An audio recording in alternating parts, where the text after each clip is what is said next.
Dussehra police station के कांस्टेबलों ने पवन चक्की की सुरक्षा पर हमला किया। अगर रक्षक की भक्षक बन जाए तो जनता कहां जाएगी। पुलिस कांस्टेबल द्वारा सुरक्षाकर्मी की पिटाई के बाद आम आदमी पार्टी के सुरेंद्र नगर जिला अध्यक्ष भाग गए। आम आदमी पार्टी के न्याय के समर्थन मैदान में है। सुरक्षा कांस्टेबल द्वारा पिटाई के बाद स्वास्थ्य समस्याओं के कारण उन्हें अस्पताल में भर्ती करवाया गया।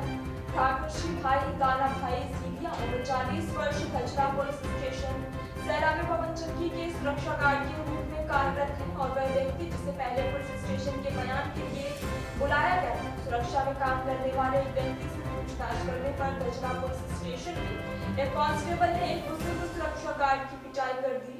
इसके बाद बुजुर्ग सुरक्षा गार्ड को सैला सरकारी अस्पताल में स्थानांतरित कर दिया गया।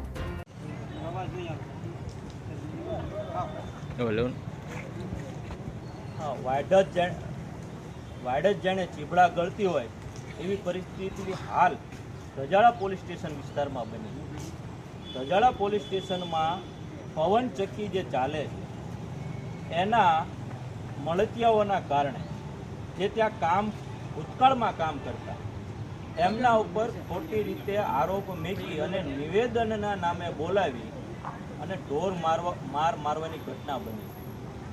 આપણી સાથે આ વડીલ છે જેમની ઉંમર પણ આટલી છે।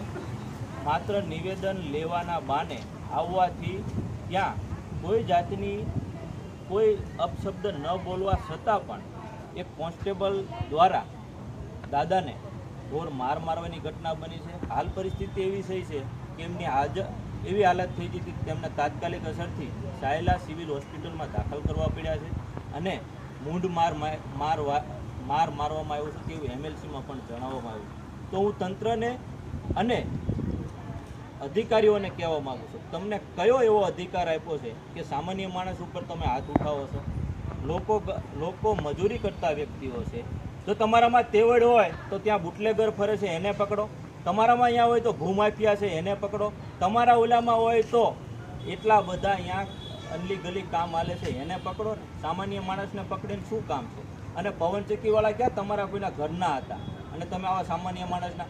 આજથી 8 દિવસ પહેલાં મેં તમને ખેડૂતની અરજી આપી છે કે અહીંયા અઢળક ટનો-ટન રાસાયણિક ડુપ્લિકેટ ખાતર અહીંયા દેવાઈ ગયું છે અને એના કારણે ખેડૂતોને કરોડોનું નુકસાન થયું છે। તમે એના ઉપર શું એક્શન લીધી?